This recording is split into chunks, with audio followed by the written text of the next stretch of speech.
बोलो श्री कृष्ण कन्हैया लाल की जय। सतगुरु महाराज की जय। श्री प्राणनाथ प्यारे की जय। महारानी बाईजुराज की जय। तीनों पुरी धाम की जय। समस्त सुंदर साथ की जय।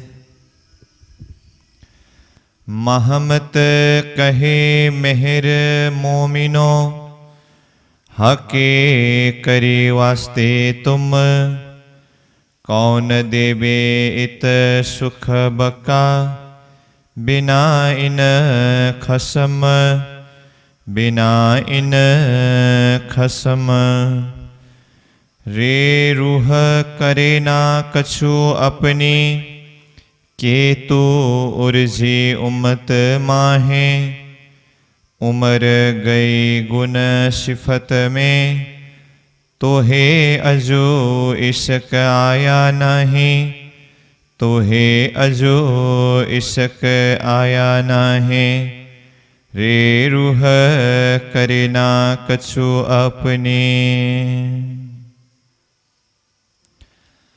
अक्षरातीत प्रियतम धाम धनी श्री राज जी महाराज के असीम अनुकंपा के द्वारा महमती श्री प्राणीनाथ जी प्रणीत यह तारतम सागर दिव्य वाणी जिस वाणी का यह खिलवत ग्रंथ के प्रसंग को लेकर के वाणी चर्चा के माध्यम से हम इस वाणी का रस स्वादन करते आ रहे हैं।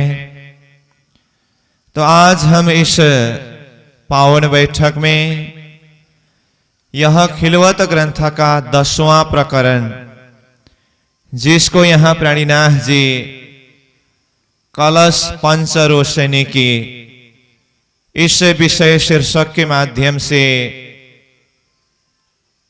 विषय वस्तु को प्रस्तुत कर रहे हैं। तो इस प्रकरण के कुछ चौपाइयों को लेकर के आज हम कुछ चिंतन करने जा रहे हैं।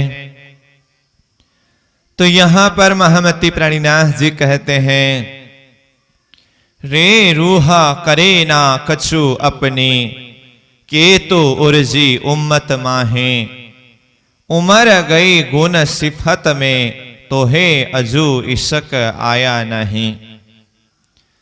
तो ये प्रकरण इंद्रावती आत्मा ने अपने आप को अथवा अपनी आत्मा को समझाने के भाव से और बहुत सारे भाव इसके अंदर विद्यमान है प्रस्तुत है।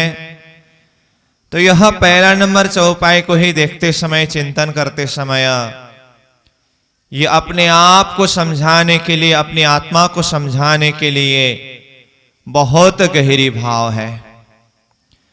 तो वैसे तो ये इंद्रावती आत्मा के जीवन दर्शन में ये सारे भाव लागू नहीं होता है, क्योंकि इंद्रावती आत्मा तो हम बार बार उनके विषय में चिंतन करते रहते हैं, चर्चा करते रहते हैं। जैसे ही वह बाल्य अवस्था में सदगुरु महाराज के चरण शरण में आए, सदगुरु महाराज के सानिध्य में रह करके उन्होंने 13 साल तक ज्ञान चर्चा श्रवण किया, धर्म शास्त्रों का अध्ययन किया, तारतम की सारी रहस्यों को सदगुरु महाराज के माध्यम से अपने हृदय में दृढ़ किया। और 13 साल समय व्यतीत होने के पश्चात यानी कि विक्रम संवत 1700 का समय में उनके अंतर हृदय में एक विचार प्रकट हुआ, मैं परमधाम से आई हूं तो मुझे परमधाम का दर्शन क्यों नहीं होता। सतगुरु महाराज भी परमधाम से पधारे हैं, तो उन्हें यह संसार में इसी शरीर के द्वारा चिंतन के माध्यम से परमधाम का दर्शन हो रहा है, तो फिर मुझे परमधाम का दर्शन क्यों नहीं होता। इसका मतलब मेरे अंदर अवगुण है, इस अवगुण को दूर करके मुझे परमधाम का दर्शन करना है, परात्मा स्वरूप का दर्शन करनी है। तो इस उद्देश्य से वो अब साधना पथ में लगे। इतनी गहरी साधना उन्होंने किया 3 वर्ष तक, जिसके माध्यम से उनको एक झलक 25 पक्ष परम धाम का दर्शन हुआ, अपनी परात्मा स्वरूप मूल स्वरूप का दर्शन हुआ, प्रियतम धाम धनी श्री राज श्यामा जी जुगल स्वरूप का दर्शन हुआ। उसी समय में उन्होंने अपने इस शरीर को ही रद्द करने को सोच लिया। साधना पथ पर चलते हुए उन्होंने अपने शरीर को ही धूल धूल बना करके परित्याग करने के लिए ऐसी स्थिति तक पहुंचे, परंतु प्रियतम धाम धनी श्री राज जी महाराज ने ही उनके अंतर हृदय में विराजमान होकर के वह शरीर को छोड़ने से रोक लिया, क्योंकि आगे जाकर के इंद्रावती आत्मा को माध्यम बना करके ही यह तारतम के माध्यम से जागने के कार्य को आगे बढ़ाना था। इसलिए यहां तक की साधना में इंद्रावती आत्मा ने अपनी तरफ से पूर्ण साधना की। अब यहां से आगे जो कुछ भी उनके द्वारा हुआ वो सिर्फ एक निमित्त है। सारा का सारा श्री राज्य के हुक्म के माध्यम से, श्री राज्य के आज्ञा के द्वारा ही उनको माध्यम बना करके आगे की सारी लीला हो रही है। इसीलिए तो वो कहते हैं, मैं तो अपना दे रही पर तुम ही राखी जीव, बल दे आप खड़ी करी कारज अपने पियो। यह वित्त के प्रसंग से देखे तो 1703 का भाव है। मैंने तो अपने आप को पूरी तरह से समर्पित कर दिया धनी के चरणों में और ये शरीर को ही रद्द करने के लिए सोचा, परंतु प्रियतम धाम धनी श्री राज जी ने ही ये शरीर में प्राण को रखा, जीव को निकलने से रोक करके रखा। बल दे आप खड़ी करी, आपने ही इस शरीर के अंदर, हृदय के अंदर आत्मा बल दे करके खड़ा किया, जीवित रखा। कारज अपने पियो, प्रियतम धाम धनी श्री राज्य के कार्य कराने के लिए। तो ऐसी स्थिति की बात यहां पर प्रस्तुत कर रहे हैं। पहले पीतु शरबत मौत का कर तहकीक मुकर्रर, एक जरा जीन शक रखो, पीछे रहो जीवत या मर, ये भाव भी प्रस्तुत करते हैं। तो उन्होंने अपने साधना के क्रम में मृत्यु रूपी शरबत को भी पिया, परंतु प्रियतम धाम धनी के हुक्म के द्वारा, आज्ञा के द्वारा, उनके ही मर्जी के द्वारा उनको फिर खड़ा किया, जीवित रखा। इसलिए उस अनुभव के द्वारा इंद्रावती आत्मा कहती है कि पहले पीतु शरबत मौत का, मृत्यु रूपी शरबत पीने का हिम्मत करो। कारत तहकीक मुकर्रर, निश्चय करो, इसमें कोई संदेह नहीं होना चाहिए, संशय नहीं होना चाहिए। एक जरा जिन शक रखो, जरा सा भी शंका मत रखो। क्यों? 20 पीने से तो मर जाऊंगा ना, क्या करूंगा ऐसे करके इस तरह का जरा सा भी शंका हुआ तो फिर वो विष पान नहीं कर सकता। कोई संदेह रखे बिना पान करो। और उसके बाद आगे कहते हैं, पीछे रहो जीवत या मर, उसके बाद चाहे जिंदा रहो चाहे मर जाओ। कहने का अर्थ, वो अगर जिंदा रखना चाहे तो ये शरीर में जिंदा रह सकता है, अगर वो उठाना चाहे वो उठ जाते हैं। ऐसी स्थिति की पूर्ण समर्पण का भाव, अपने आप को पूर्ण रूप से मिटाने का भाव इंद्रावती आत्मा ने अपने जीवन में प्रत्यक्ष रूप में साधना के माध्यम से उस गहराई में पहुंचे। और उसके बाद आगे तो जो कुछ भी उनके माध्यम से हुआ वो श्रीराज जी के हुक्म के माध्यम से। वो तो एक कठपुतली की तरह श्रीराज जी का हुक्म जैसे जैसे प्रेरित करते हैं, जैसे जैसे नचाते हैं, उसी हिसाब से उनकी जीवन लीला होती गई। तो हम आत्माओं को जागृत कराने के लिए, एक सही मार्ग निर्देशन करने के लिए श्रीराज जी महाराज ने इंद्रावती आत्मा को माध्यम बना करके भी कितनी सारी बातों को प्रस्तुत किया है। और अक्षरातीत धाम धनी के आवेश शक्ति के द्वारा इंद्रावती आत्मा ने कितनी सारी बातें, भले ही उनका साधना के माध्यम से उनकी अपनी स्थिति बहुत ही उच्च दर्जा में, महाकारण दर्जा में पहुंचा हो, परंतु हम जैसे साधारण आत्मा को, साधारण जीव को भी उस स्थिति तक पहुंचाने के लिए स्वयं इंद्रावती अपने आप को एक साधारण दर्जा में उतर करके उस भाव से भी ये बात को प्रस्तुत करते हैं। क्योंकि श्रीमद् भागवत गीता में भी कहा है ना, यददा चरति श्रेष्ठः तत्तद् देवे तरोजनः। आगेवान जिस मार्ग में चलते हैं, पीछे आने वाले उसी मार्ग का अनुसरण करते हैं। तो इंद्रावती आत्मा के साधना के द्वारा वो साधना के जिस चरम बिंदु में पहुंचे, उसी चरम बिंदु में, उसी स्थिति में, उसी धरातल में रह करके अगर अपनी बात को प्रस्तुत करें, तो हो सकता है सारे आत्मा उस स्थिति तक नहीं पहुंचे हैं, तो वो स्थिति तक पहुंचे बिना तो आत्मा तो उस भाव को, उस गहराई को समझ नहीं सकेंगे ना।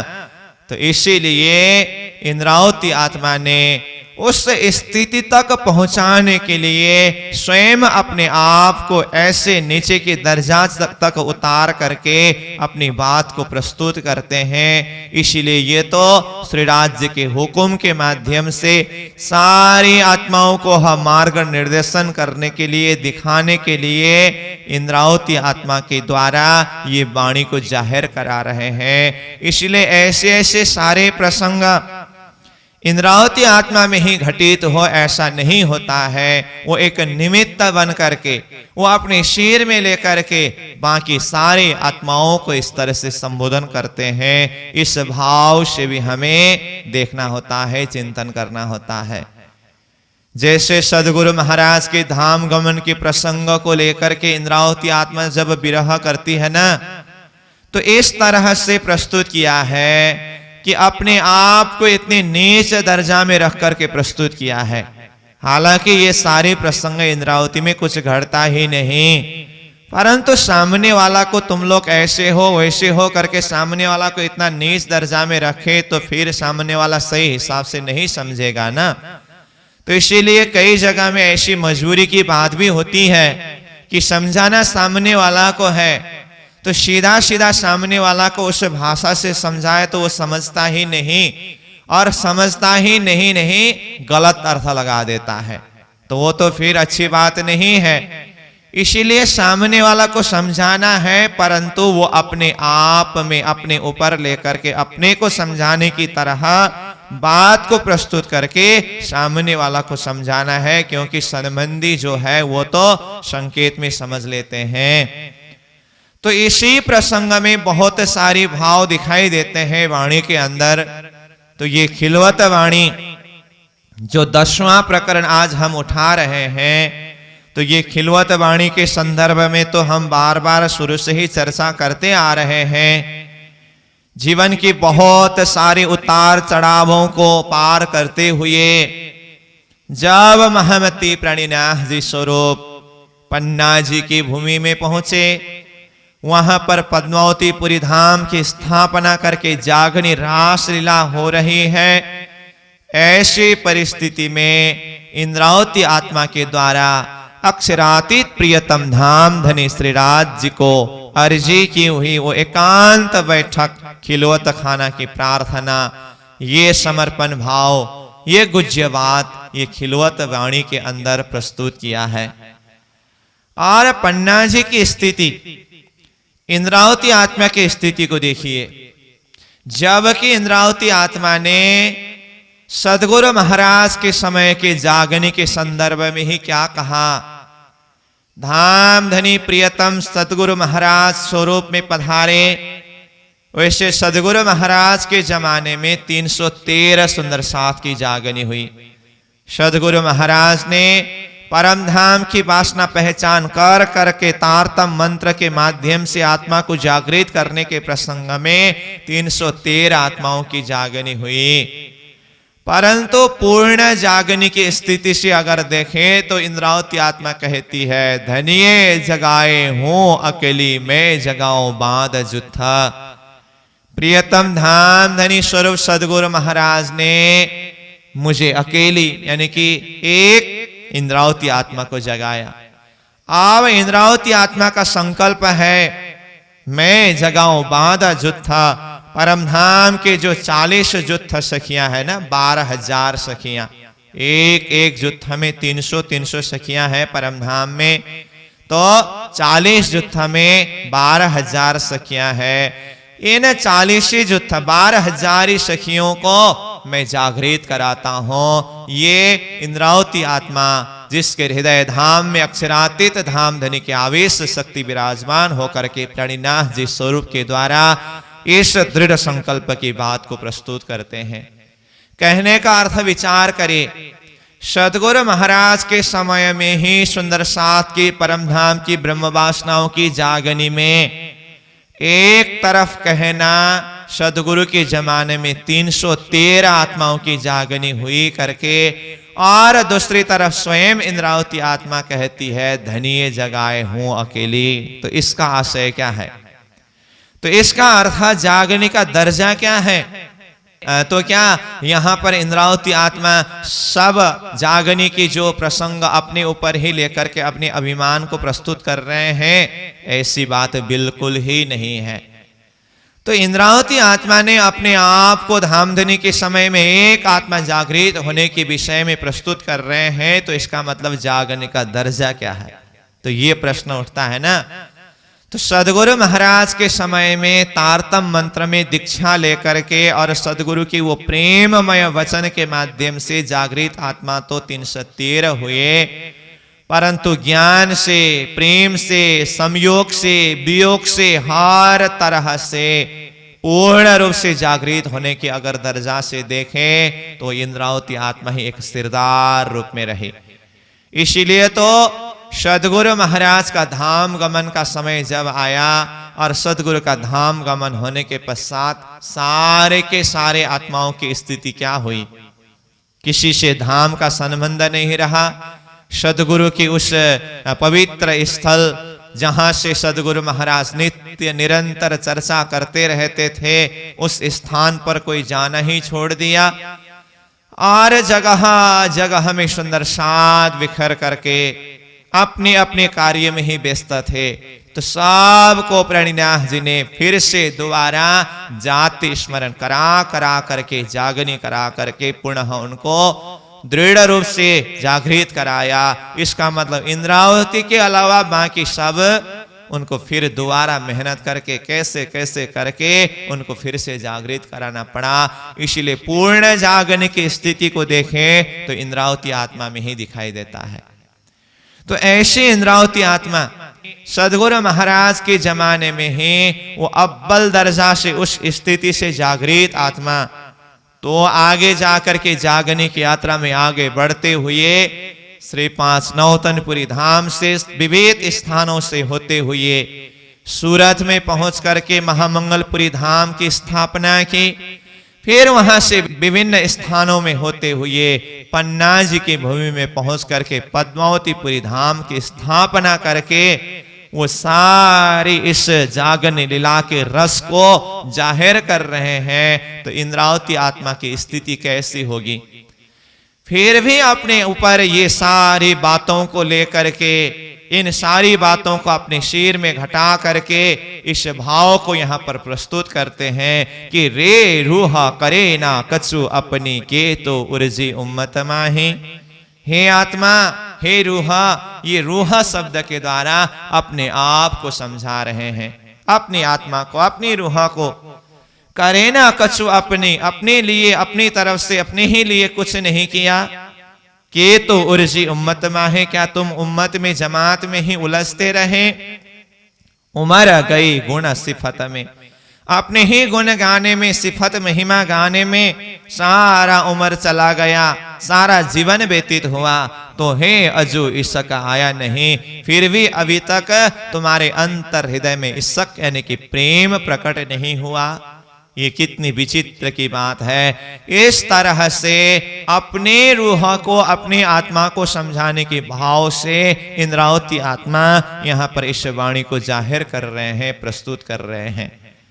तो इसको इसीलिए मैंने कहा इंद्रावती आत्मा में ही सारी स्थिति घटित हो ऐसा संभव नहीं है, परंतु सारी आत्माओं को मार्ग निर्देशन करने के लिए, जागृत कराने के लिए बहुत सारी बातें वो उस स्थिति से ऊपर उठने पर भी, ऊपर पहुंचने पर भी फिर उस नीचे के दर्जा में आकर के अपने सिर के ऊपर लेकर के इस बात को जाहिर करते हैं। तो इस तरह से इस चीज को हमें चिंतन करना होगा, देखना होगा। तो इस वाणी के माध्यम से हम अपने आप में देखें, अपने ऊपर देखें, तो हम इसी स्थिति में उलझे हुए हैं। क्योंकि ये तो कलश पंच रोशनी करके, पंच रोशनी का भी कलश शब्द प्रयोग किया है ना, तो इसके अंदर बहुत ही गहरी भाव है। तो रे रूहा करे ना कछु अपनी, हम ज्यादातर दुनिया वालों को समझाने के पीछे पड़ते हैं। जैसे हम धर्म उपदेशक होते हैं ना, धर्म प्रचारक जो होते हैं ना, तो सारे दुनिया वालों को तो संबोधन करते हैं, ज्ञान का उपदेश देते हैं, परंतु महामती प्रणिनाथ जी की इस वाणी के माध्यम से यहाँ में अपने आप को देखना है कि दुनिया वालों को तो हमने बहुत संबोधन किया, अन्य आत्माओं को तो बहुत समझाया, परंतु अपने आप को समझाया। अपनी स्थिति क्या है इस विषय में भी जरा सा लौट करके देखने की, अपने ऊपर चिंतन करने का, अपने ऊपर देखने का ये भाव यहां पर प्रस्तुत किया गया है। रे रूहा करे ना कछु अपनी, हे आत्मा अपने लिए तो कुछ किया ही नहीं। इसलिए कहते हैं ना, कभी कभी हमारी जिंदगी कैसी स्थिति में जीते हैं, कैसी स्थिति में होते हैं, हम तो इतने हिस्से में बंट गए, अपने हिस्से में कुछ भी नहीं रहा। कहते हैं बस उसको समझाओ, उसको उपदेश दो, उसको सिखावन दो, उसको ज्ञान बांटो, उसको ये कहो वो कहो, उसी में ही सारा उम्र व्यतीत होता चला जा रहा है और अपने लिए कुछ कर नहीं सकते हैं, अपने लिए कुछ नहीं करते हैं। तो ऐसी स्थिति में जब जीवन व्यतीत होता है ना, सारा उम्र चला जाता है ना, फिर अंतत्व गत्वा हाथ में आने वाला कुछ नहीं है। इसीलिए यहां कहा रे रूहा, हे आत्मा करे ना कछु अपनी, अपने लिए कुछ नहीं कर रहे हो, अपने लिए कुछ नहीं किया। के तो उर्जी उम्मत माहे, हम उम्मत में जमात में ही उलझ रहे हैं, संसार में ही उलझ रहे हैं, ऐसी स्थिति।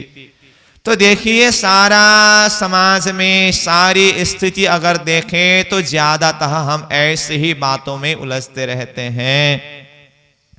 एक आत्मा मोक्ष के हिसाब से अगर देखें तो आत्मा का संबंध परमात्मा से है, प्रियतम धाम धनी से है।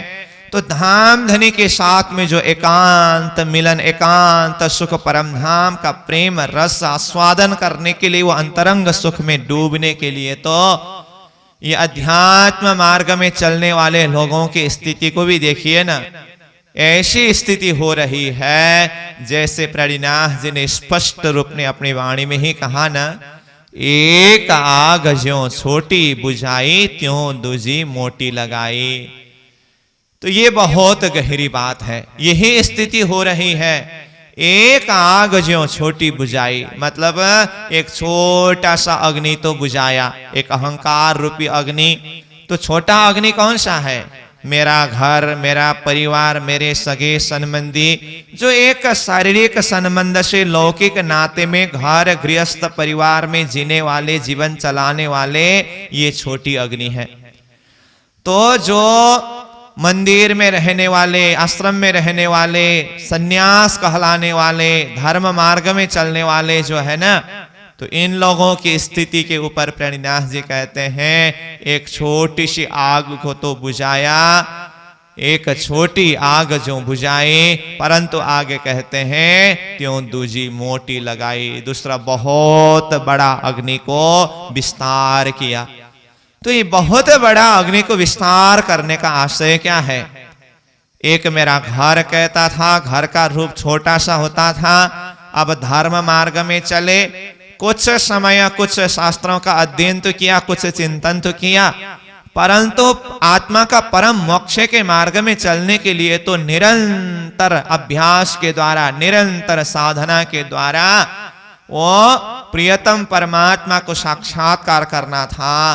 परंतु ज्यादातः होता क्या है, कुछ महीने, कुछ साल, कुछ समय धर्म शास्त्रों का अध्ययन किया, चिंतन किया, और कुछ साधना भी की, उसके बाद वो अपने आप को बहुत ज्ञानी समझता है, समझदार समझता है और ज्ञान उपदेश देने लगते हैं समाज को, जिज्ञासु जनों को। तो वो ज्ञान उपदेश को सुनते हुए सामने वाला भी बहुत श्रद्धा भाव भी मानते हैं, रखते हैं, और इस तरह से चलते चलते अब उसको उसी में स्वाद आने लगता है। हाँ, मैं भी समाज को धर्म का उपदेश देने वाला है, ज्ञान देने वाला है, और मुझे बहुत सारे लोग मानते हैं, गुरु के रूप में मानते हैं, साधु के रूप में मानते हैं, और मैं जो कहूँ सामने वाला वो मानने के लिए भी तैयार है। तो अब मुझे धर्म के नाम पर एक मंदिर का निर्माण करना है, संस्था का स्थापना करना है, ये करना है, वो करना है। चलते चलते फिर बहुत सारे चेले भी बनाते हैं। तो करते करते अब देखिए, एक आत्मा परम मोक्ष साधना के मार्ग के लिए निकले थे, जाते जाते दूसरी तरफ लग गए। और यही अब आत्मा मोक्ष के विषय की बात कर रहा हूं। हाँ, मैं यहाँ पर, मेरा आशय ये नहीं है कि आश्रमों का निर्माण करना, मंदिरों का निर्माण करना, ये ज्ञान उपदेश देना, ये गलत, ऐसी बात नहीं है। ये तो होना चाहिए, क्योंकि परमात्मा ने ये ज्ञान को जीव कल्याण के लिए संसार में जाहिर किया है। तो इस ज्ञान को तो आगे बढ़ाना तो चाहिए ना, और उस ज्ञान को आगे बढ़ाने के लिए स्थल भी चाहिए, और सभी आत्माओं के आस्था का केंद्र भी होना चाहिए। ये सब प्रबंध, ये सब व्यवस्था ठीक है। होते हुए भी जब एक आत्मा सिर्फ परमात्मा मिलन की प्यास को लेकर के आगे बढ़ती है ना, उस दर्जा से अगर देखें तो ये सारा का सारा उलझन है। तो उस स्थिति से अगर देखें तो ये बड़ी आग है। मेरे शिष्य है, मेरे चेले हैं, मेरा आश्रम है, मेरा मंदिर है, मेरा ये है, मेरा वो है।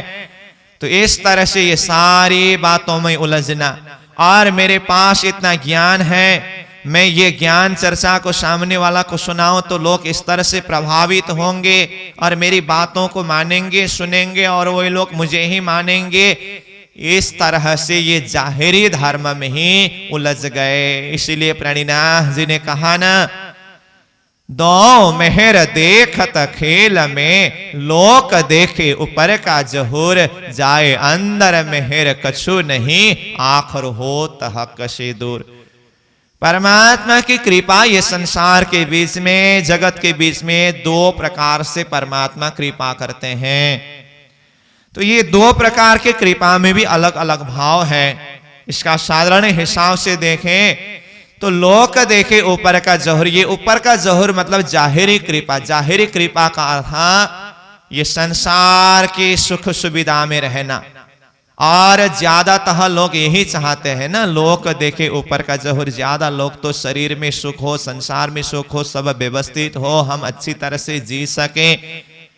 परंतु प्रणिनाथ जी कहते हैं वो बातुनी कृपा जब तक नहीं होगी ना, परमात्मा से अंतिम में जाकर के दूर होगा। तो बातुनी कृपा क्या है? बातुनी कृपा है परमात्मा की भक्ति में मन को लगाना, अपनी चित्त वृत्ति को भक्ति साधना में लगाना। तो इस तरह से हम चिंतन कर सकते हैं। परंतु जो अध्यात्म मार्ग में लग चुके हैं, भक्ति मार्ग में लग चुके हैं, अथवा सीधा भाषा में कहो तो ये तारतम्य साधना तक आ चुके हैं। तो तारतम्य साधना में आए हुए आत्मा को भी यही चौपाई के माध्यम से अगर चिंतन करे, देखें, तो बात यही है, दो मेहर देखत खेल में। श्रीराज जी की कृपा दो प्रकार के हैं। लोक देखे ऊपर का जहूर, ज्यादातः हम ऊपर का ही जहूर, ऊपर का ही प्रकाश को चाहते हैं। तो बातुनी मेहर और जाहिरी मेहर, दो मेहर की बात यहाँ प्रणिनाथ जी प्रस्तुत कर रहे हैं। तो यहाँ जो तारतम्य साधना तक आ चुके हैं, तारतम्य लक्ष्य तक आ चुके हैं, उसके लिए उसके दर्जा में जाहिरी मेहर और बातुनी मेहर की स्थिति को देखें तो क्या है?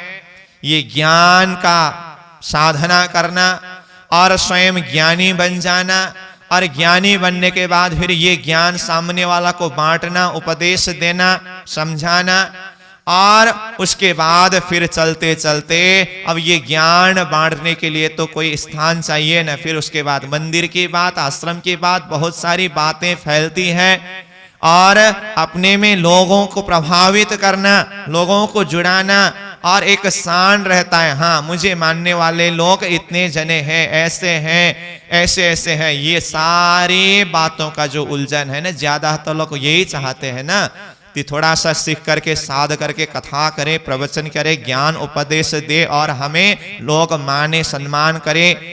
तो ये ऊपरी जहूर है। परंतु प्रणिनाथ जी कहते हैं, जाए अंदर मेहर कछु नहीं, आखर होता हक से दूर। अंतर मेहर का अर्थ है श्री राज्य के चरण में ही चित्त वृत्ति को एकाग्र करना। इसलिए कहा ना, इलम लेना इलमी बनने के लिए नहीं, दुल्हीन बनने के लिए है। ये भाव को प्रकट करना, यानी कि ज्ञान लेना ज्ञानी बनने के लिए नहीं है।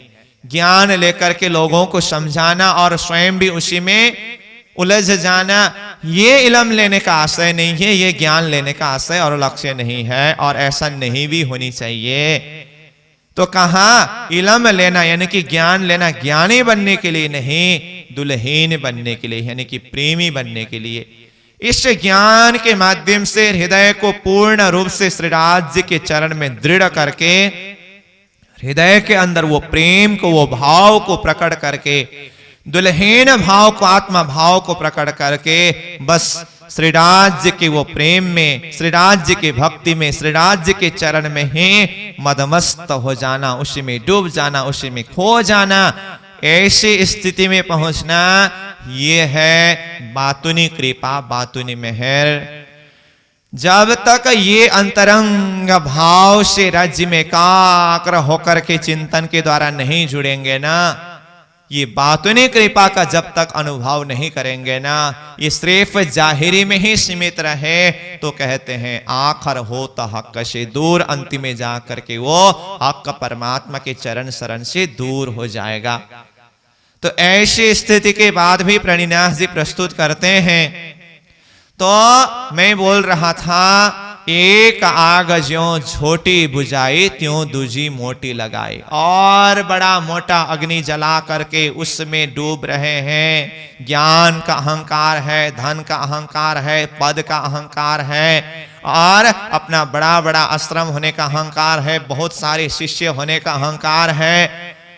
वो परम मोक्ष की आत्मा की वो कांत परमात्मा मिलन के दर्जा से अगर देखे, तो जब तक ये सारे अहंकार को दूर नहीं करेंगे, तब तक वो परम शांति, परम मोक्ष आत्मा की पूर्ण जागृति की स्थिति हो ही नहीं सकती है। इसीलिए तो कहा ना, अब छोड़ो रे मान गुमान ज्ञान को, यही खाड़ बड़ा भाई, एक डाड़ी त्यों दूजी डाड़ो, जलाए देवरे चतुराई। ये अभिमान ही एक बहुत बड़ा आड़ा खाई बन रहा है। इसलिए ये ज्ञान का अभिमान, पद का अभिमान, ये विभिन्न प्रकार का उलझन है ना, जिस उलझन के कारण आत्मा को वो परमात्मा के चरण में एकाग्र होने से वंचित कर रहा है, रुकावट हो रहा है, बाधा बन रहा है। तो ये सारी चीजों को परित्याग करो। एक डाड़ी, एक छोटा सा एक गृहस्थ संसार परिवार को तो छोड़ा, उस छोटे से अहंकार को तो परित्याग किया। अब आगे कहते हैं दूजी भी डारो। ये दूसरा जो बड़ा अभिमान है ना, ज्ञान का अभिमान, पद का अभिमान, विवेक ये अभिमान है, इसका भी परित्याग करो। जलाए देवरे चतुराई, ये चतुराई को जलाओ और स्वयं अपने आप को परमात्मा की सुहागिन, परमात्मा की अंगना भाव में उपस्थित करा करके परमात्मा के भक्ति के रस में, परमात्मा के चरण शरण में डूब जाओ। इसके अलावा वहां की स्थिति क्या है? हे आत्मा, तुमने अपने लिए तो कुछ किया नहीं, बस उम्मत में, जमात में ही उलझते रहे। जैसे महामती प्रणिनाथ जी जब मस्कत बंदरगाह पहुंचे, वहां पर श्री प्रणिनाथ जी के द्वारा 3 प्रकरण वाणी अवतरण हुआ है। उसमें शुरुआती प्रकरण में तो दुनिया वालों को समझाया है, रे हो दुनिया बाबरी खोबत जन्म गमार, मद माती माया की झांकी सुनत नहीं पुकार। तो इस तरह से दुनिया वालों को समझाया। और फिर उसके बाद अगले प्रकरण में जाकर के कहते हैं, रे मन भूल ना महामत, दुनिया देख तू आप संहार। फिर अपने मन को समझाने लगे, हे महामती मन, हे इंद्रावती मन, रे मन भोल ना महामत, हे महामती मन, ये दुनिया के बीच में दुनिया वालों को देख करके भूलो मत, उलझो मत। दुनिया देख तो आप संहार, दुनिया वालों को देख करके तुम अपने आप को संभालो। तू कारा तेरी हो तो अवेरी, आप न देखे उर्जाना। तुम अपने आप को देखो, अपना समय बेकार में बहुत समय निकल गया है, क्या तुम स्वयं इसमें उलझते हुए दिखाई नहीं दे रहा है? दुनिया वालों को समझाने के पीछे पड़ गए और अपने आप को देखा नहीं। दुनिया वालों को समझा करके किसने क्या पाया? ये संसार के बीच में, दुनिया के बीच में बहुत सारे साधु संत ऋषि मनीषी अवतारी पैगंबर तीर्थंकर हुए। परमात्मा का संदेश धर्म शास्त्र के ज्ञान के रूप में ला करके, उस ज्ञान की चर्चा के माध्यम से धर्म शास्त्रों की बातों को खुलासा करके सारे दुनिया वालों को ज्ञान का उपदेश दे करके जागृत कराने का प्रयास हर साधु संतों ने किया। परंतु बहुत पुकार किया, अंत में जाकर के वे भी पछताते हुए गए। न सामने वाले मोह का जीव मोह से ऊपर उठने के लिए तैयार हुए, न तो वो साधु संत सन्यासी पुरुष का एकांत परमात्मा मिलन का सुख में ही चित्त वृत्ति को तटस्थ कर सका। दुनिया वालों को समझाने के पीछे पड़ गए, परमात्मा के एकाकार और एकांत सुख से वंचित होना पड़ा। अंतिम में जाकर के दुनिया वाले मानने के लिए तैयार नहीं है। तो तुम किसको समझा रहे हो? इस स्थिति में कहते हैं, या में कई साधु संतरी पुकार पुकार पछताना। इस दुनिया के बीच में कई साधु संत हुए, दुनिया वालों को जीव को जगाने के लिए ज्ञान उपदेश के माध्यम से बहुत पुकार किया, परंतु पुकार पुकार करके अंतिम में पछताते हुए गए। पछताने का कारण यही है, जैसे कि मैंने कहा, दुनिया वालों को समझाते समय न तो उसके कुछ परिवर्तन हुई, उसकी स्थिति में थोड़ा सा भी बदलाव आया, न तो अपना परमात्मा के एकांत भजन भक्ति करने का ही समय मिला, उस तरफ का सुख ही लेने को मिला। तो ऐसी स्थिति है दुनिया का। ये सारे दुनिया की स्थिति को देखते हुए दिखाते हुए इंद्रावती आत्मा अपने आप को समझाते हैं। इसीलिए तुम दुनिया को देख करके अपने आप को सुधारो, अपना समय बर्बाद मत करो। इस दुनिया वाला अपना जो स्वभाव में जिएंगे, तो उसके लिए प्रणिनाथ जी ने उदाहरण भी देकर के समझाया है। ज्यों जल चर जल बिना ना रहे, जो तो करे अनेक उपाय। जिस तरह से एक जल में रहने वाला जीव जल से अलग होकर के रह नहीं सकता है, जी नहीं सकता है, तुम अनेकों उपाय करो। तो इस उदाहरण के माध्यम से प्रणिनाथ जी ने संसार के साधारण जीव सृष्टि का धर्म भी समझाया है और परमात्मा की वो सुहागीन आत्मा ब्रह्म सृष्टियों के असली धर्म को भी समझाया है। कहने का अर्थ, ज्यों जल चर जल बिना ना रहे। जिस तरह से जल में रहने वाला जीव जल से अलग होकर के रह नहीं सकता है, तो जल में रहने वाला जीव का आशय क्या है? ये संसार का मोह रूपी जल में रहने वाले मोह के जो जीव है ना, जिसकी उत्पत्ति ही मोह के अंदर हुआ। सृष्टि के आदि ईश्वर जो आदि नारायण है ना, चार पुरुष, उनकी ही उत्पत्ति मोह रूपी जल के अंदर हुआ। और नारायण के द्वारा एकोहम बहुश्याम कहने पर जो भी विस्तार हुआ, जैसे प्रणिनाथ जी ने कहा, या में महाविष्णु मन मन थे, त्रिगुणता थे, धीर चर सब उत्पन्न। ये आदि नारायण के मन के द्वारा सृष्टि का विस्तार हुआ ना, ये सारा मोह का ही तो विस्तार है ना। वित्त का प्रसंग में आता है ना, संत कबीर जी ने अपने शब्द में क्या कहा था? जो चिंतामणि जी के पास में महामती प्रणिनाथ जी पहुंचे तो संत कबीर जी का ये दोहा को प्रस्तुत किया हुआ प्रसंग में, तो कबीर वाणी भी कहती है, एक पलकते गंगा निकसी, हो गए 14 पानी, वही पानी दो पर्वत ढापिया, दरिया लहर समानी। देखिए तो एक बूंद के माध्यम से मोहरूपी जल का उत्पन्न हुआ। एक पलकते गंगा निकसी, हो गई 14 पानी, और वही गंगा चारों तरफ 10 दिशा में फैल गया, विस्तार हुआ। तो इस तरह से दरिया लहर की बातें आती है, तो इसका आशय क्या है? जिस मोहरूपी जल में आदि नारायण की उत्पत्ति हुई, यही मोहरूपी जल का विस्तार ही सारा संसार में पाताल से लेकर के पंचमी क्षार समष्टि महाशून्य समष्टि तक है। तो इसके अंदर जितने भी जीव है, ये सारा मोह के जीव है, जिसका घर ही मोह है, जिसका जीवन का आधार ही मोह है, जिसकी उत्पत्ति उसी में हुआ है। इसलिए ज्यों जल चर जल बिना ना रहे। जिस तरह से जल में रहने वाला जीव जल से अलग होकर के रह नहीं सकता है, ऐसे ही मोह के अंदर उत्पत्ति हुई, मोह ही जिसका आधार है, घर है, सब कुछ है, ये मोह का जीव मोह से अलग होकर के रह ही नहीं सकता है। जितना भी प्रयास करो यहां से ऊपर उठ ही नहीं सकता, अथवा यहां से अलग हो ही नहीं सकता। ये जीव सृष्टि के लिए भी यही उदाहरण के माध्यम से समझाया है, और दूसरी तरफ देखें तो ब्रह्म सृष्टि के लिए भी यही उदाहरण लागू होता है। ज्यों जल चर जल बिना ना रहे, जिस तरह से जल का जीव जल से अलग होकर के रह नहीं सकता है, तो ब्रह्म सृष्टि जल का जीव है। तो जल क्या है? परम धाम का प्रेम, श्रीराज जी के हृदय का प्रेम। वो श्रीराज जी के हृदय के प्रेम रूपी जल में डूबने वाली जो आत्माएं, सुहागिन आत्माएं, ब्रह्म सृष्टियां, जिसका आहार, जिसका खान पान व्यवहार सब कुछ परम धाम का प्रेम है।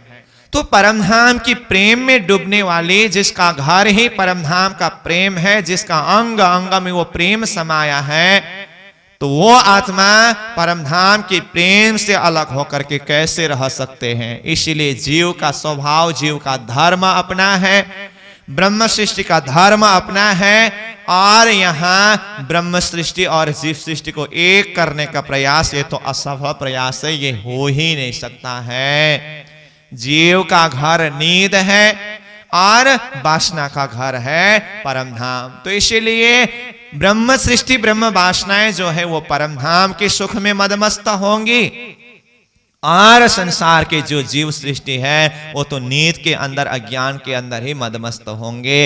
इसलिए इंद्रावती आत्मा अपने मन को समझाते हुए कहते हैं कि हे महमति मन, तुम कहां पर बैठ करके किसको संबोधन कर रहे हो, किसको समझा रहे हो? तो इसीलिए अपना समय बर्बाद मत करो, अपना अपना घर कोई छोड़ेंगे नहीं। इस दुनिया के बीच में जीव सृष्टि को करोड़ों उपदेश दो तो भी ये पत्थर गलने वाला नहीं है, पिघलने वाला नहीं है। जो सपना का जीव है उसमें कभी भी जागृति नहीं आएगी। और हाँ, कोई परम धाम की ब्रह्म वासना हो तो उसको तो ये सपना के बीच में एक शब्द भी सुनने को मिले ना, उसका नींद तुरंत उड़ जाता है, वो तो जागृत हो जाता है। जो जीव सपना का है उसके लिए करोड़ों उपदेश दीजिए तो भी गलने वाला नहीं है। इसलिए कहा, या को कोट बेर परमो दीजिए तो वे गले नहीं पत्थर। जीव के लिए ऐसा कहा। और जो परमधाम की ब्रह्म वासना है उसके लिए कहा, वो सपना में एक शब्द सुनते उड़ जासी निदर। उसके लिए तो सपना के बीच में एक शब्द सुनते ही उसका नींद उड़ जाता है। जैसे वित्त के प्रसंग में हम श्रवण करते हैं कि जैसे महामती प्रणिनाथ जी जागनी यात्रा में आगे बढ़ते हुए सिद्धपुर पहुंचे, भगवान रेवादास जी को 4 शब्द सुना करके चले गए, और भगवान रेवादास जी ने 6 महीना के बाद में केशव भट्ट जी को ये 4 शब्द सुनाया। तो केशव भट्ट जी की जागनी किस तरह से हुई? ये 4 शब्द श्रवण करते ही, वो तो अक्षरातीत था, तुमने ना करी पहचान, तो ये तो अक्षरातीत स्वरूप थे, तुमने पहचान नहीं कर सका, मुझे तो ईमान आया, अब मैं उनके चरण शरण में जाऊंगा। जाकर के दिल्ली पहुंचे, महामती प्रणिनाथ जी के साथ में मिले, और प्रणिनाथ जी के दर्शन करके और प्रणिनाथ जी के द्वारा तारतम मंत्र दीक्षा लेकर के और ज्ञान चर्चा को भी श्रवण करके अपनी आत्मा को और पूर्ण रूप से जागृत किया। और फिर अपने घर में आकर के अपने घर को मंदिर बनाया। फिर पूर्ण रूप से जागनी यात्रा में वो निकल पड़े, और वही केशव भट्ट जी, जिसको प्रणिनाथ जी ने केशव दास नाम से नामकरण किया, और केशव दास जी ने ही ये तारतम सागर ब्रह्मवाणी को जिल्द बांधने का कार्य, ये सेवा कार्य को संभाला। तो ऐसे ऐसे आत्मा की जागने के प्रसंग को देखें ना, चार शब्द सुनते ही उनकी तो आत्मा जागृति हो गई। इसीलिए कहा ना, वो सुपना में एक शब्द सुनते उड़ जासी निदर, वो तो नींद से जग जाएगी। इसीलिए ज्यादा मेहनत करना किस बात के लिए, किसके लिए? इसीलिए तुम कहां पर उलझ रहे हो? दुनिया वालों को समझाने के पीछे पड़ करके उम्मत के बीच में, जमात के बीच में ही उलझ रहे हो और अपने लिए कुछ नहीं कर रहे हो। ये तो अच्छी बात नहीं है। इसीलिए अपने अंदर देखने की बात, अपने अंदर देखो, अपनी स्थिति को देखो। जब परमात्मा मिलन के सुख, धनी मिलन के सुख परात्मा स्वरूप में जागृत होने के दृष्टिकोण से अगर देखें तो ये सारा का सारा उलझन को पार करना होगा। जब तक इन सारी स्थितियों से ऊपर नहीं उठेंगे तब तक ये उम्मत के बीच में, जमात के बीच में उलझने से अपने अंदर की आत्मा प्रकाश की उस पूर्ण रोशनी का अनुभव कर ही नहीं सकते हैं। इसीलिए यहां धाम धनी स्वरूप कह रहे हैं कि रे रूहा, हे आत्मा, करे ना कछु अपनी, अपने लिए तो कुछ नहीं किया, के तो उर्जे उम्मत माही, उम्मत में, जमात में ही उलझते रहे। तो ज्यादातर हम इसी स्थिति में उलझते रहते हैं। तो इसीलिए हमें आंख खोलने के लिए, सचेत कराने के लिए, सावधानी दिलाते हुए कह रहे हैं अपने लिए भी कुछ करो, वरना हमारा समय किस तरह से जा रहा है। उम्र गई गुण सिफत में, सारा उम्र ही अपनी ही गुण और सिफत में जा रहा है कि कोई हमें सम्मान करे, मान दे, उच्च स्थान दे, हमारी महिमा को गाए, बस हमें उसी में उलझते रहते हैं। एक लक्ष्य परमात्मा की भक्ति, परमात्मा की महिमा को गाना चाहिए ना। परमात्मा की महिमा है तो आत्मा की महिमा अपने आप है। तो इस तरह से यहां पर जो अपनी महिमा के पीछे पड़े हुए हैं, तो ये तो बहुत बड़ा उलझन है। तो इसीलिए प्रणिनाथ जी किरंतन वाणी में कहते हैं, पर मनवा दिए बिना हाथ न आवे, सत्य की बड़ी ठकुराई, और उपाय को कोई नहीं, जो देव आपको बढ़ाई। और उपाय को कोई नहीं, दूसरा उपाय कुछ नहीं है जो स्वयं अपना बढ़ावा चाहता है, अपनी बड़ी बड़ाई अपने मुख से करता हो। तो ऐसी स्थिति से नहीं होगा। मन को परमात्मा में समर्पित करना होगा, चित्त को परमात्मा में समर्पित करना होगा, बुद्धि को परमात्मा में समर्पित करना होगा, आत्मा को परमात्मा में समर्पित करना होगा, और वह खिलवत एकांत परमात्मा के साथ में मिलन के अनुभव को करना होगा। इसलिए कहा ना, छुप के साहिब कीजे याद, खासल खास उम्मती स्वाद। छुप करके एकांत में परमात्मा की चिंतन हो, वो खिलवत का अनुभव हो, वो स्थिति आत्मा की जागृति की स्थिति होनी चाहिए। तो यहाँ कहते उमर गई गुण सिफत में, तो है अजू इश्क आया नहीं। अभी तक तुम्हें वह इश्क, वह प्रेम उत्पन्न नहीं हुआ। तो प्रेम उत्पन्न न होने का कारण क्या है? यही है, अपने लिए कुछ किया नहीं, उम्मत में, दुनिया में, जमात में उलझते रहे, गुण सिफत के पीछे पड़े रहे। इसलिए वो अंतर परमात्मा के प्रति वो भाव न होने से, समर्पण न होने से, वो तड़प न होने से, वो विरह न होने से, परमात्मा मिलन का, धनी मिलन का वो प्यास हृदय के अंदर प्रकट न होने से आत्मा की स्थिति अभी तक वो इश्क का अनुभव नहीं हो पा रहा है। तो इसलिए अपने हृदय के अंदर वो इश्क का प्रकट करने के लिए, परमात्मा मिलन का सुख के द्वारा वो जागने की पूर्ण स्थिति में पहुंचने के लिए अपने लिए कुछ करना होगा, और ये उम्मत से कुछ अलग होना होगा, और गुण सिफत से कुछ ऊपर उठना होगा। तब जाकर के ही वो अंदर का लज्जत अनुभव कर सकते हैं। परमात्मा मिलन के लिए सिर्फ एक सार तत्व है इश्क, यानी कि प्रेम। इसीलिए इंद्रावती आत्मा अपनी इस तड़प, इस स्थिति के माध्यम से ये गुण, सिफत, ज्ञान, बुजुर्गी, ये सारा चीज ही परमात्मा मिलन के लिए उलझन होने से ही तो वो किरंतन वाणी में भी कहते हैं ना, मांगत हो मेरे दुल्हा, मन कर कर्म बचना, ये जीन तुम खाली करो, मैं अर्ज करो दुल्हना। हे प्रियतम धाम धनी श्रीराज जी महाराज, मैं आपसे दुल्हन भाव के द्वारा अर्जी कर रही हूं और कुछ मांग रही हूं मन से, वचन से, कर्म से। हे धनी, आपसे ये अर्जी है, जो चीज मैं मांग रही हूं ना, ये जीन तुम खाली करो, मेरे हाथ को खाली वापस मत करिए। तो और आगे कहते हैं, मांगने से पहले अपनी तरफ से भी तो कुछ देना होगा। तो कहा, धनी तुम्हारी साहेबी, तुम अपनी राह को आप इश्क दीजिए मोहे अपना, मैं तासों करो मिलाप। देखिए तो ये साहेबीपन, बुजुर्गीपन जो है ना।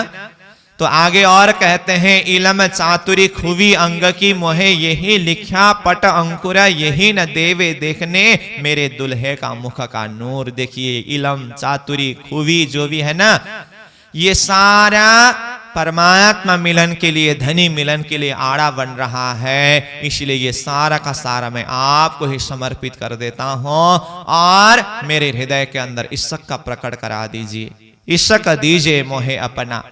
और ये इश्क क्यों चाहती है? आगे कहते हैं, मैं तासों करूं मिलाप, इश्क के द्वारा ही मैं आपके साथ में मिलना चाहती हूं। तो इसी भाव में आगे जाकर के कहा ना, मोहे प्यारा साथ मेरे धनी का, यही भया गले में तोक। यहां तक की बात को उन्होंने जाहिर करके कहा है। मैंने अब तक मेरे धाम धनी के प्रिय अंगना मेरे लिए प्यारे हैं करके मैं इन उम्मतों के, इन जमातों के पीछे पड़े, परंतु आज आकर के इंद्रावती आत्मा सिर्फ अपनी वो एकांत अंतरंग भाव से, चिंतन के माध्यम से सिर्फ धाम धनी को याद करते हुए इस भाव से चिंतन कर रही है। परमात्मा मिलन के सुख, धनी मिलन के सुख की उस महाकारण दर्जा में उतर करके देखते समय तो मोहे प्यारा साथ मेरे धनी का, कितनी विशाल हृदय, विशाल भावना है। मेरे धाम धनी की प्रिय अंगना मेरे लिए प्यारे हैं। इस भाव को लेकर के वो ज्ञान उपदेश देते हुए आत्माओं को जगाने के लिए जागरण यात्रा में आगे बढ़ चले। बहुत आत्माओं को ज्ञान के माध्यम से जागृत भी किया, परम धाम का मार्ग में निर्देशन कराया, परंतु आगे जाकर के वो एकांत सुख की स्थिति को चिंतन करते हुए कहते हैं, ये भी भया गले में तो, ये भाव भी मेरे लिए गले में तोक हुआ। यही भाव, यही स्थिति एक आड़ा बनने के कारण ही मेरे प्रियतम धाम धनी का एकांत मिलन का सुख अनुभव नहीं कर पा रहे हो। ऐसी स्थिति की बात इंद्रावती आत्मा जाहिर करते हैं। तो इसीलिए हम एक ज्ञान के चर्चा के माध्यम से सामने वाला को समझाना और सामने वाला को मार्ग दिखाना, ये भी बिल्कुल जरूरत है। क्योंकि स्वयं प्राणनाथ जी ने कहा ना, आप कहिए अपने साथ को, जो तुझे खुले बचन, शुद्ध तो नहीं कछु साथ को, तो भी अपने सजन। सामने वाला आत्मा को कुछ पता न हो तो आपके पास जो भी समझ है वो सामने वाला को बताइए। न जाने सामने वाला की आत्मा भी प्रकाशित हो, जागृत हो। इसीलिए ये सारी व्यवस्था भी होनी चाहिए, परंतु हम उसी में ही उलझते रहे तो फिर अपना हाथ में आने वाला कुछ नहीं है। ज्यादातः अपनी अंतरंग साधना के अंदर डूबनी होती है। इसके लिए यहाँ पर ये भाव को जाहिर कर रहे हैं, अपने लिए तो कुछ किया नहीं, उम्मत के बीच में उलझते रहे, अपने ही गुण सिफत के पीछे पड़ गए, तो है अजू इश्क नहीं। फिर भी अभी तक हृदय में प्रेम प्रकट नहीं हो रहा है, इश्क प्रकट नहीं हो रहा है, और यही तो आड़ा बन रहा है। कभी कभी हम धर्म प्रचार के मार्ग में निकलते समय भी हमारी द्वारा यही भूल होती है।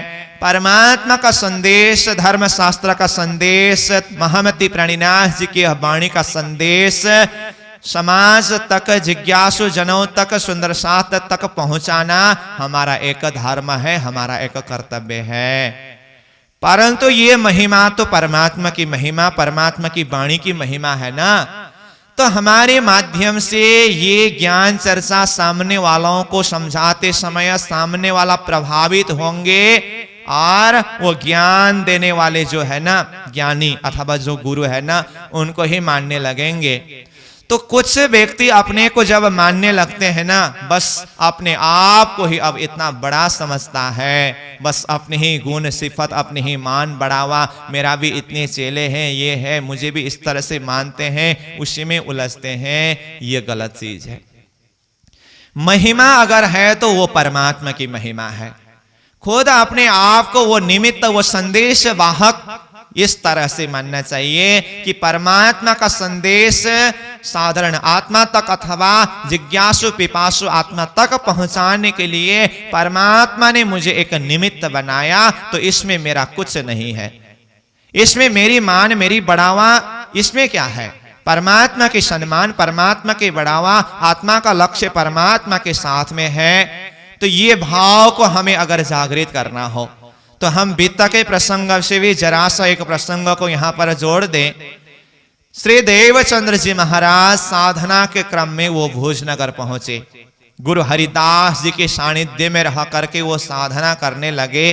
उनकी साधना, उनकी त्याग तपस्या, उनकी सेवा के प्रति की निष्ठा और भाव को देखते हुए गुरु हरिदास जी ने सोचा, देवचंद्र को मैं परमात्मा का मंत्र दीक्षा दिला करके परमात्मा के साथ में संबंध जुड़ाऊंगा।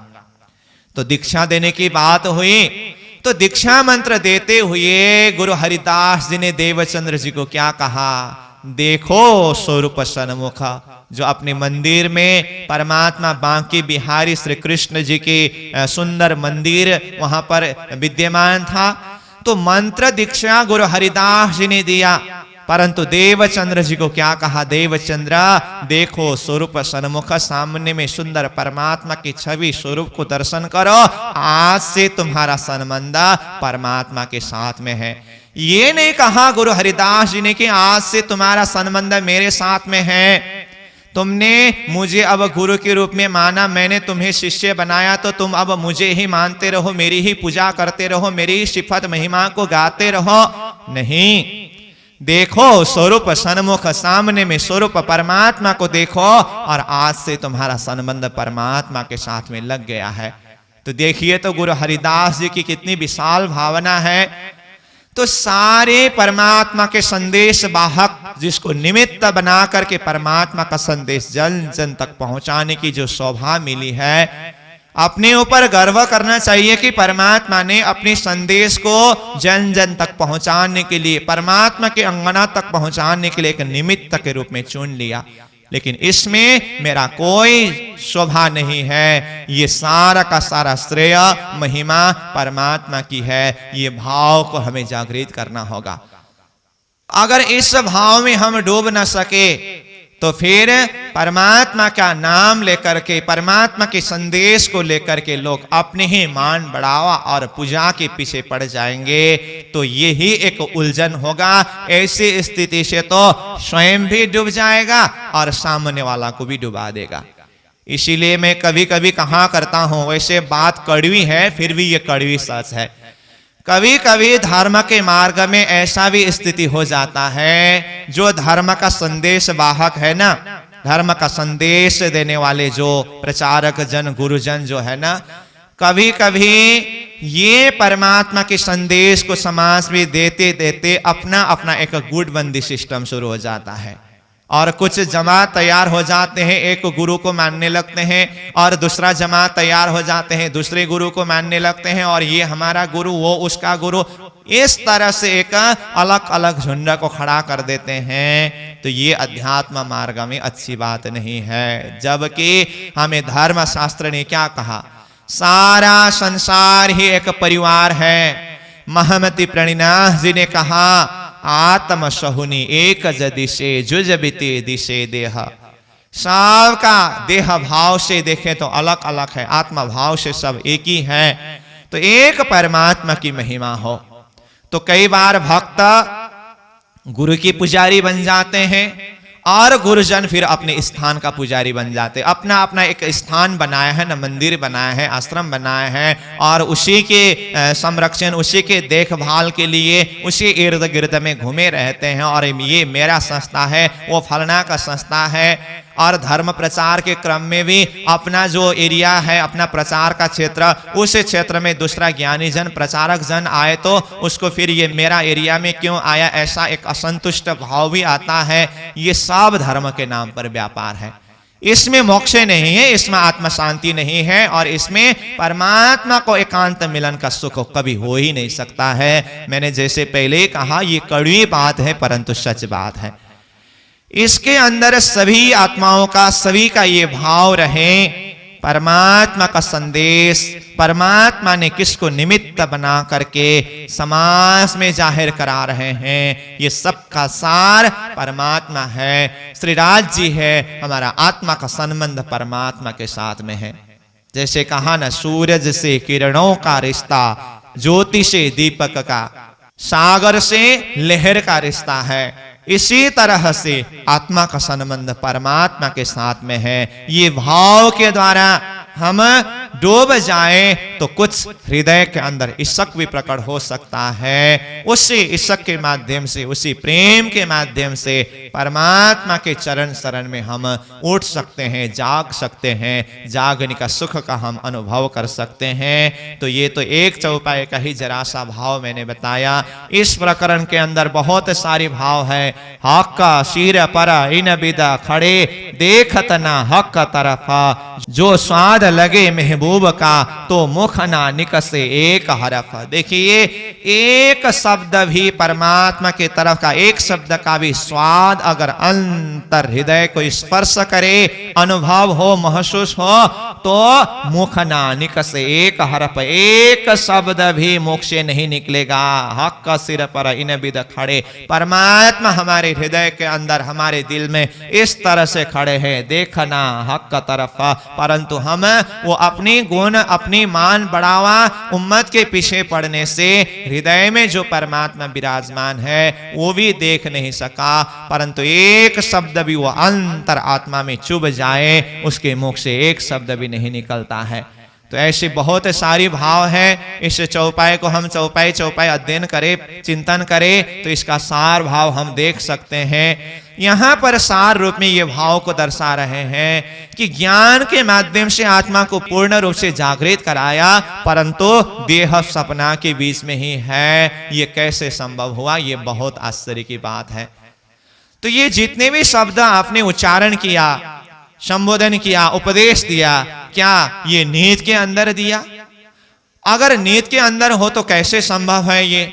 अगर जागृत होकर के समझ करके दिया हो तो फिर जागृत होने के बाद ये स्वप्निक देह में अभी तक किस तरह से खड़े हो, इस भाव को भी प्रस्तुत करते हैं। फिर आगे जा करके ये सब हुकुम का हाथ है, हुकुम के ऊपर सौंपते हैं। तो धामधनी ने इलम के द्वारा आत्मा को किस तरह से बेशक बनाया और हृदय में इश्क को प्रकट कराने के लिए क्या उपाय कर रहे हैं। सदगुरु महाराज ने तारतम ज्ञान ला करके धर्मशास्त्रों के साक्षी को दिलाते हुए एक परमात्मा प्रियतम धामधनी के चरण में आत्मा का मूल ठिकाना केंद्रित करा करके, सुरता को केंद्रित करा करके उस प्रियतम धामधनी के चरण में ही किस तरह से समर्पित होना हो, इस भाव को जागृत कराते हैं।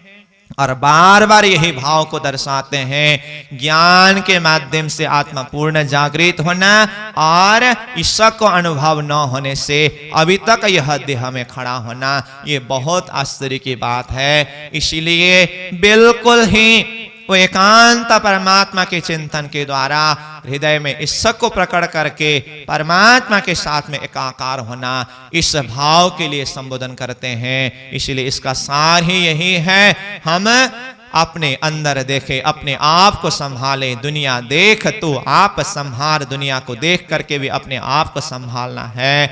और जिस मार्ग में हम निकले हुए हैं, जिस लक्ष्य को, जिस उद्देश्य को लेकर के निकले हुए हैं, हम उस लक्ष्य के चरम बिंदु तक पहुंचे।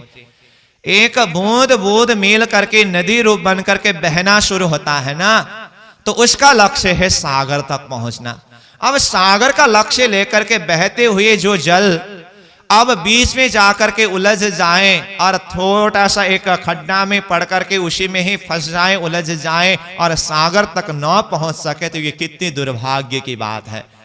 तो इसी तरह से हम आत्मा भाव से परमात्मा मिलन के लिए, परम धाम का सुख परात्मा स्वरूप में जागृत होने के लिए एक अध्यात्म मार्ग, ये नदी के बहाव में हम निकले हुए हैं। जाते जाते हम जरा सा ज्ञानी बन गए, ज्ञान उपदेश देने लगे और लोग हमारा सम्मान करने लगे और उसी में हम फंस गए, उसी में हम भूल गए और अध्यात्म चिंतन का बहाव आगे बढ़ा करके परमात्मा के चरण शरण रूपी सागर तक नहीं पहुंचा सका। तो ये कितनी दुर्भाग्य की बात है। इसलिए नदी की बहाव की तरह अपनी साधना, अपनी यात्रा को आगे बढ़ाना चाहिए। बहते हुए नदी में आकर के कौन कितना आनंद लेते हैं, सुख लेते हैं, वो तो लेने वालों के हाथ की बात है। परंतु जो अपनी साधना के पथ में लगे हुए हैं, एक नदी की बहाव की तरह सागर में पहुंचे बिना उनका विश्राम नहीं होनी चाहिए। इसी तरह से अध्यात्म यात्रा के माध्यम से प्रियतम धाम धनी परमात्मा के चरण शरण में अपनी परात्मा स्वरूप में जागृत हुए बिना बाकी ये साधना की स्थिति में कभी रुकावट नहीं आनी चाहिए। उस स्थिति के गहराई में अपने आप को पहुंचना होगा। ये भाव को यहाँ प्रकट कराते हैं और अंतिम चौपाई में कहते हैं, अब एक एक चौपाई का भाव यहाँ चर्चा के माध्यम से बताना ये तो संभव नहीं है। तो अंतिम चौपाई में कहते हैं, महमत कहे महबूब जी कोई रहा न और उदम, बेशक और काहू नहीं बिना तेरे तले कदम। अब एक इश्क के माध्यम से आपके चरणों में डूब जाना, इसके अलावा कोई उपाय नहीं है। और आपके इल्म ने आपके चरण के अलावा बाकी कुछ नहीं है। इस भाव में बेशक कराया है, इस भाव को व्यक्त करते हैं। तो इल्म के द्वारा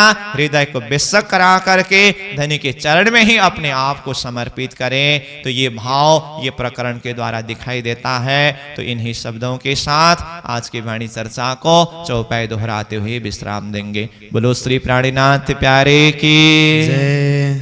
महमत कहे महबूब जी, महामत कहे महबूब जी कोई रहा न और उदम, कोई रया न और उदम, बेशक और काहू नहीं, बेशक और काहू नहीं बिना तेरे तले कदम, बिना तेरे तले कदम, बिना तेरे तले कदम, बिना तेरे तले कदम। बोलो श्री सद्गुरु महाराज की जय। श्री प्राणीनाथ प्यारे की जय। प्रणाम।